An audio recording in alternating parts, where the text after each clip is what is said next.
I sada smo i u Kruševcu, i u Trsteniku, i u Kraljevu mnogo fabrika otvorili.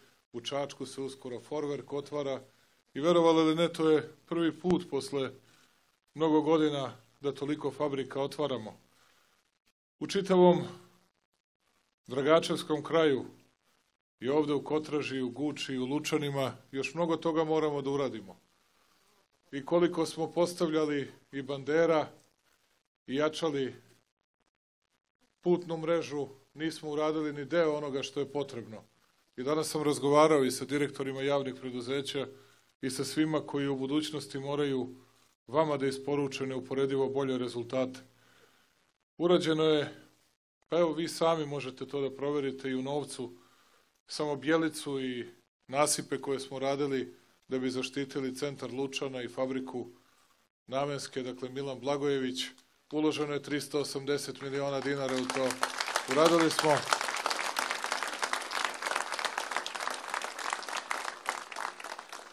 još mnogo projekata, ali nisam zadovoljan, nisam srećan jer vidim koliko dobrih ljudi, dobrih domaćina i dalje teško živi. I zato će morati taj naš napredak da bude još brži, još snažniji.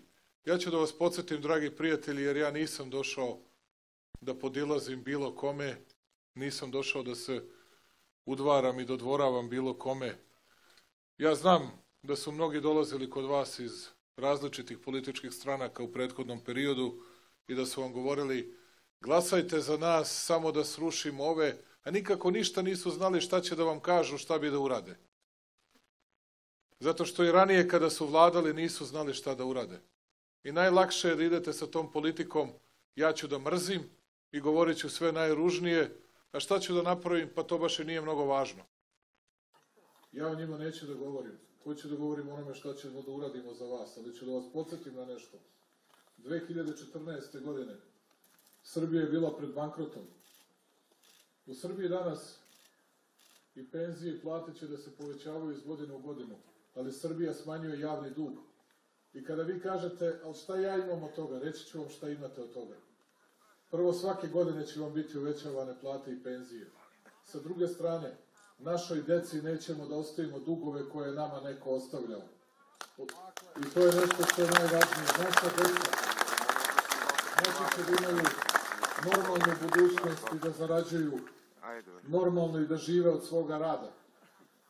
Moći ćemo da uložimo mnogo više u infrastrukturnu mrežu i vodovodnu i da uradimo taj glavni vod Lučani Puhovo. Moći ćemo da uradimo i mnogo više oko boljeg snabdevanja električnom energijom i oko izgradnje putne mreže. Ono što je važno to je da nađemo jednog investitora za mini fabriku u Guči, da ne bude samo u Lučanima. Onda će i Kotraži biti mnogo lakše, gde možemo dodatno da pomognemo oko poljoprivrede sa značajnijim subvencijama. Ali za sve to je bilo potrebno, ljudi. I sve to neće ići tako jednostavno i tako brzo, ali ćete svake godine videti značajan napredak. I onaj koji je ozbiljan može da vam se obrati samo na takav način. Onaj koji je neozbiljan, svejedno mu je, može da kaže šta hoće.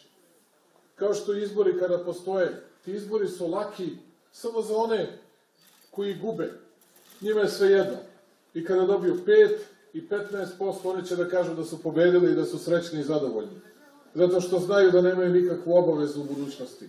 A oni koji imaju obavezu prema vama. A ne mislite valjda da mislim da mi je ovo poslednji put da dođem u Kotražu. Hoću da dođem i za godinu dana u Kotražu, da vas pogledam u oči i da pitam da li je bar nešto bolje nego što je bilo. Ja znam da imam obavezu sutradan prema svima vama. Ja znam da će da me pitaju penzioneri, a dobro Vučiću, mi smo istrpeli najteže, izdržali najteže. I lepo je krenulo na bolje. A što sad nije bolje, ukoliko ne bi bilo bolje? I upravo zato dovodimo tolike fabrike. Pa koliko ste imali ministara, koliko važnih ljudi iz Moravičkog okruga. A koju su to fabriku u Čačak doveli dok je Vučić nije doveo? Koju, kažete mi? Evo ja dovedok Nemce, dovedok Forverk, uskoro kreće otvaranje fabrike Milune, ali tako? A koliko njih je bilo, pa vam nijednu fabriku nisu doveli? Milan Blagojević, koliko smo miliona evra dali prošle godine koji će? 9 ili 10 miliona evra. 9 ili 10 miliona evra, da mogu da nastave da investiraju, da mogu da rade još bolje, da rade više. I tek očekujemo dobre rezultate od fabrike Milan Blagojević u budućnosti. A kada kažem da je to neko dao, molim vas da me razumete, vi ste dobri domaćini. Nije to pitanje odluke moje ili vaše gde ćemo da damo, gde nećemo. Već je pitanje imamo li tog novca. Imamo li tog novca? Možemo li da ga potrošimo? Ne možete da štampate novac, nego mora da bude zarađen. To je ono što smo mi za razliku od onih ranije uspeli da uradimo.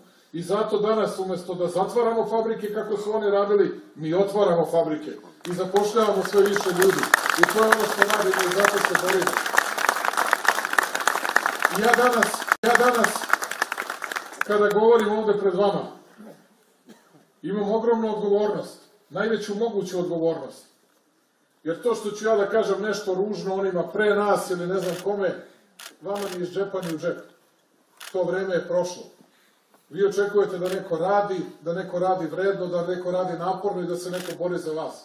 Ja danas jedini veliki problem vidim u onome što nam donekle Albanci, a donekle deo sveta nameću na Kosovu i Metohiji. I to mi je noćna mora, to mi je najveća muka. Sa tim ležem, sa tim se budim. A ne spavam mnogo. Zato što znam koliko smo se borili da sačuvamo mir i stabilnost. Zato što znam šta god neko o meni govorio. Kada sam postao predsednik vlade, imali smo 17-18 hiljada ljudi zaposlenih u nemačkim kompanijama. Uskoro ćemo imati ovde u Srbiji, uskoro ćemo imati 60 hiljada ljudi. Sve je neko te kompanije morao da dovede, da zaposlite ljude. Konačno smo uspeli u nečemu, konačno su stvari krenule na bolje. A onda je neko počeo da se ponaša iracionalno i da ne razumem zašto ovo Albanci sve rade. Kao što ne mogu da razumem da neko u svetu može da podrži formiranje takozvane kosovske vojske potpuno u suprotnosti sa svim međunarodno pravnim aktima i da se pri tome prave da to ne vide. I nisu nam potrebni ratni bubnjevi, talambasi ili bilo šta, ali isto tako nikome nećemo dozvoliti da ponižava naš narod ili da napada i progoni srpski narod na Kosovu i Metohiji. I to je govorim i danas uoči formiranja te njihove vojske. I uvek biram reči, i uvek se trudim da pokažemo svoju pristojnost, da pokažemo da sve na miran način želimo probleme da rešimo. Dosta su Srbi ratovali. Hoću da vidim više dece. Video sam 3-4 dečice, malog Dobricu sam ovde video, upoznao malo pre. Hoću da vidim više dece u Kotraži. Hoću da vidim više onih koji hoće da dođu ovde da se vrate. Hoću Kole da ti dolaziš češće, hoću Milune da ti dolaziš češće, hoću da više vodite računa o Kotraži, da svi dolazite u Kotraži.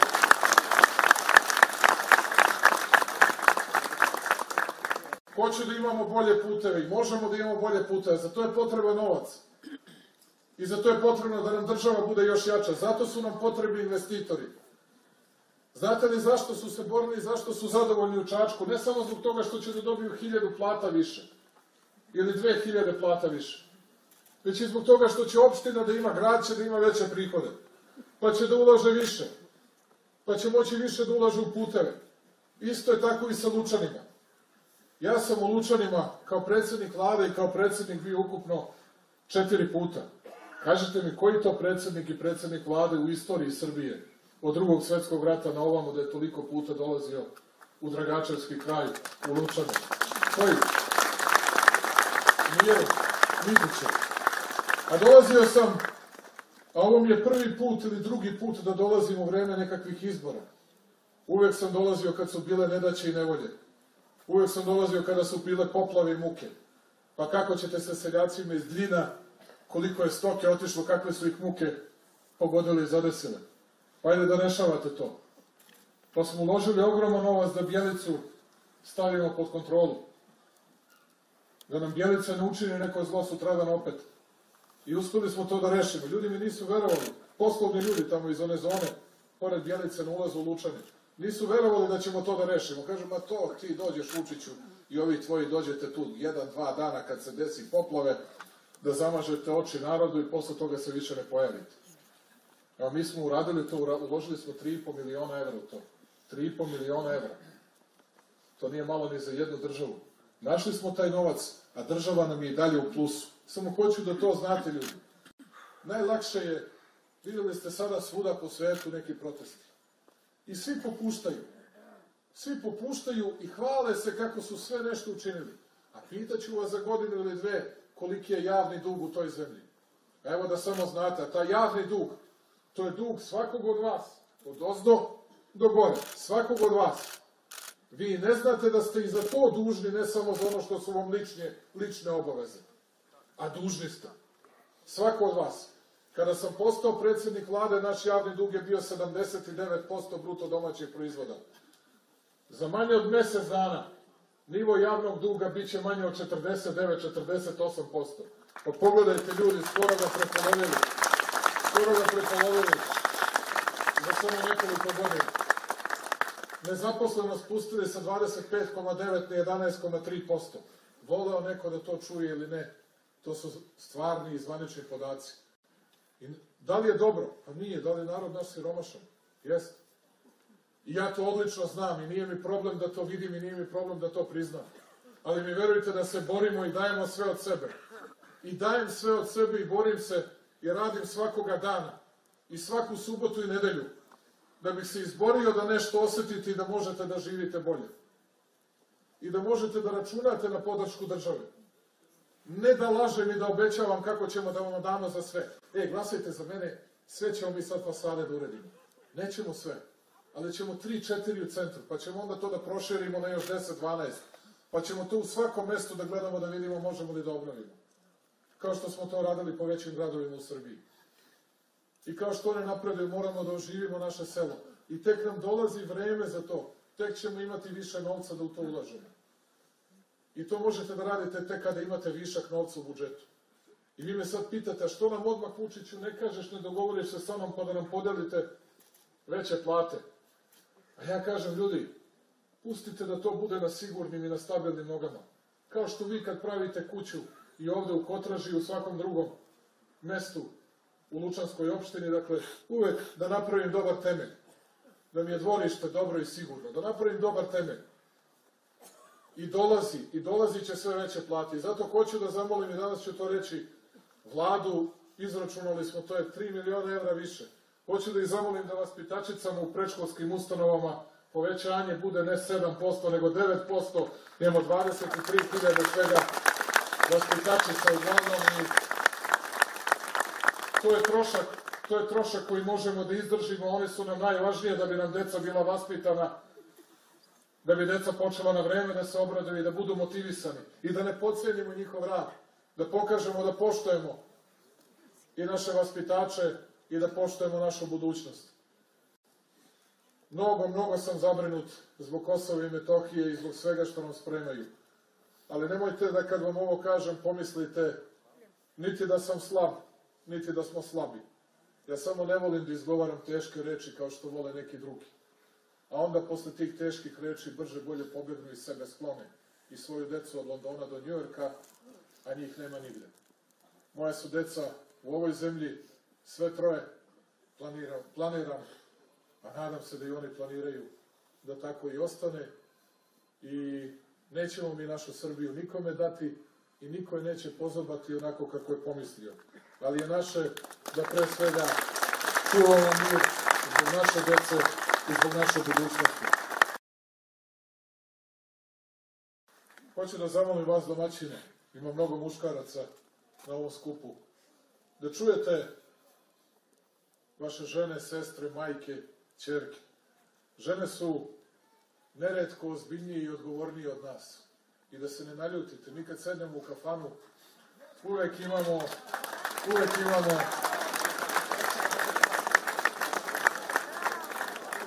i da se naljutimo i da opsujemo i da kažemo nekada nešto u čemu nije mesto. Žene pravilnije od nas gledaju u budućnost, bolje razumeju, stabilnije su i odgovornije od nas i uvek razmišljaju o budućnosti. Poslušajte zato neretko njihov glas. Pošto sam slušao nekada priče, nekada ja dođem u neko mesto pre 10 godina i onda mi kažu, ljudi iz stranke kažu, znaš, još hoće da glasaju za Tadića zato što je lep ili ne znam šta. Samo me saslušajte. Ja sam im tad rekao, loše si mi to rekao.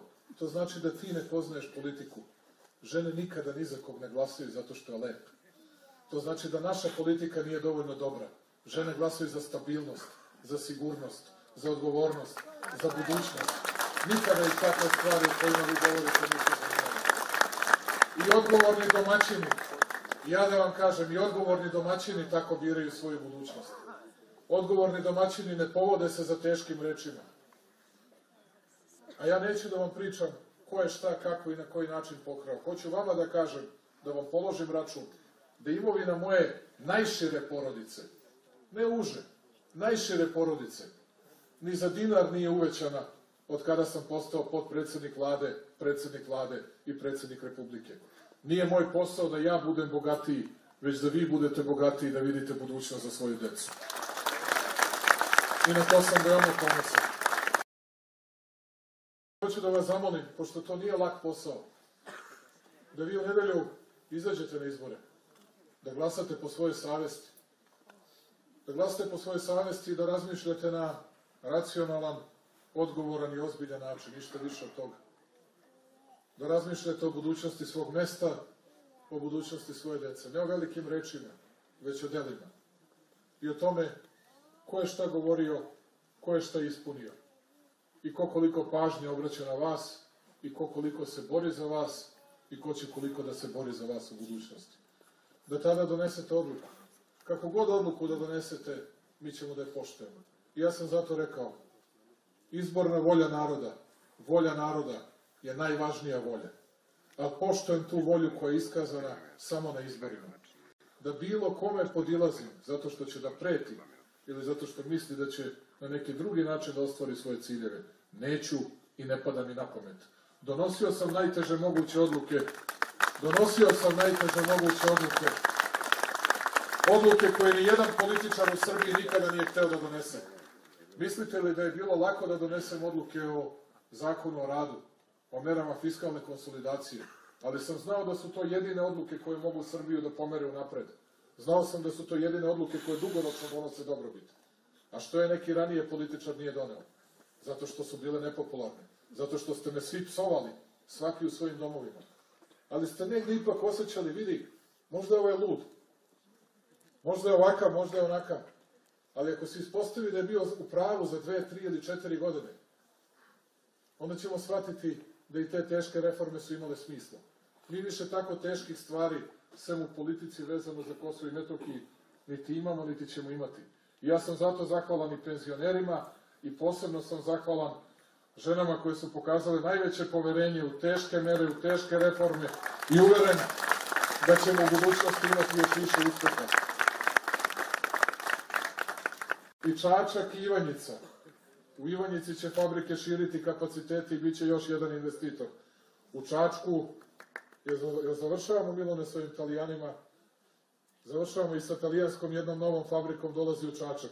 U Guču ćemo morati jednog manjeg investitora da dovedemo i onda čini mi se da ćemo dobrim delom pokriti čitav Moravički okrug. Nedostaje nam još u Milanovcu posle toga, u najsevernijem delu, dakle, okruga pored Metalca, još jedna strana investicija i mislim da uz izgradnju autoputa, posle toga i Preljina Požega, za vas ovde značajno i ovog drugog koridora, Preljina, Kraljevo, Trstenik, Kruševac, Ćićevac i ovamo prema koridoru 10, dakle, bit ćete mnogo bolje povezani i svi drugi delovi Srbije bit će vam neuporedivo lakše dostupni. Ali to će značiti i lakši dolazak turistima, to će značiti i lakši dolazak novim investitorima. Mnogo sam srećan što vas vidim u ovolikom broju, a reći vam i zašto. Zato što nisam došao sa uvredama na bilo čiji račun i nisam došao da budem slatkorečiv i da vam podilazim i da govorim sve će da bude lepo, samo glasajte. Biće još mnogo problema, još mnogo muka, ali radit ćemo i svojim radom zemlju ćemo da izvučemo. Ja ću vam navesti jedan primjer. Kada sam ja postao premijer, 79% je bila visina javnog duga u odnosu na bruto domaći proizvod. U Makedoniji je bilo 27%. Početkom sljedeće godine u Srbiji će biti 49%, u Makedoniji 52%. Pa vi gledajte samo kolika je razlika. I još jednu razliku, bio sam u Emiratima, pre 50 godina, to je bila pustinja, nigde ništa i sve sirotinje, beduinska plemena. U Libiji bila je najbogatija zemlja arapska. Najbogatija arapska zemlja. Gaddafi uredio, svi imali automobile, visoka primanja, sve. Pogledajte danas gde su Emirati, pogledajte gde je Libija danas. Sve do rukovodstva i do naroda koji rukovodstvo bira. Zato vas molim da birate budućnost. Ja vama, vašim porodicama želim sve najbolje.